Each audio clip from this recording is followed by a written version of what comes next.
La CPHCT est une organisation paritaire. Nous sommes proposés par nos syndicats et nommés par les préfets pour justement, en collaboration avec la MSA, essayer de trouver les problématiques qui peuvent se poser au niveau des exploitations des petites entreprises agricoles.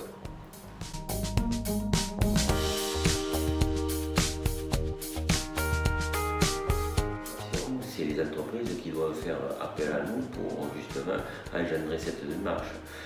Cette demande sera faite sur les conseils soit de l'inspection du travail, puisqu'ils nous l'ont demandé, soit des agents préventeurs de la MSA qui peuvent intervenir et nous solliciter justement pour maintenir ces entretiens. On est plus là pour faire un constat de situation actuelle où en principe ça se passe bien, mais pour faciliter les relations et le travail, les conditions de travail, plutôt que d'aller sur une situation de conflit ou d'accident, de drame qui peut avoir quelquefois.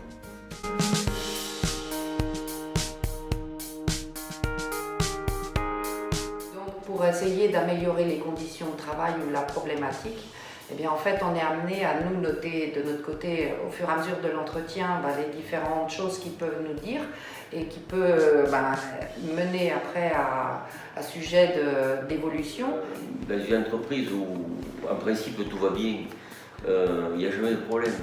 Donc, la difficulté qu'on a rencontrée, c'est de pousser un peu les salariés dans leur retranchement pour qu'ils réfléchissent sur les problématiques qu'ils auraient pu rencontrer. La personne qui est en face, oui, je pense qu'elle s'imagine peut-être des problèmes très importants, alors que des petites choses, quelque part, suffisent à compliquer la vie du quotidien ou le travail, et c'est ça qu'on recherche, en fait.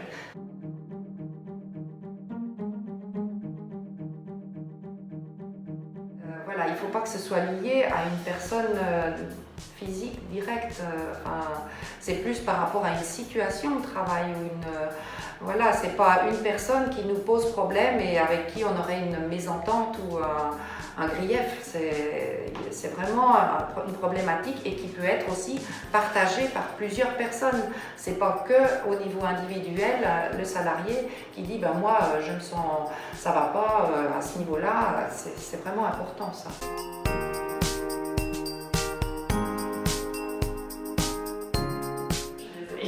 Non, ce qui est important dans l'entretien, à la suite de l'entretien, c'est qu'on fasse le binôme puisse faire un débriefing pour bien séparer tout ce qui est les ressources, les contraintes et éventuellement les solutions qui soient proposées par le salarié, et puis surtout rendre compte donc à l'employeur derrière de notre discours, de notre constat sur les problématiques, sur les ressources, sur les conséquences, et puis surtout voir avec le salarié et l'employeur quelles solutions il pourrait apporter à ces problématiques-là, et surtout et à quelle échéance. mettre une échéance. Voilà.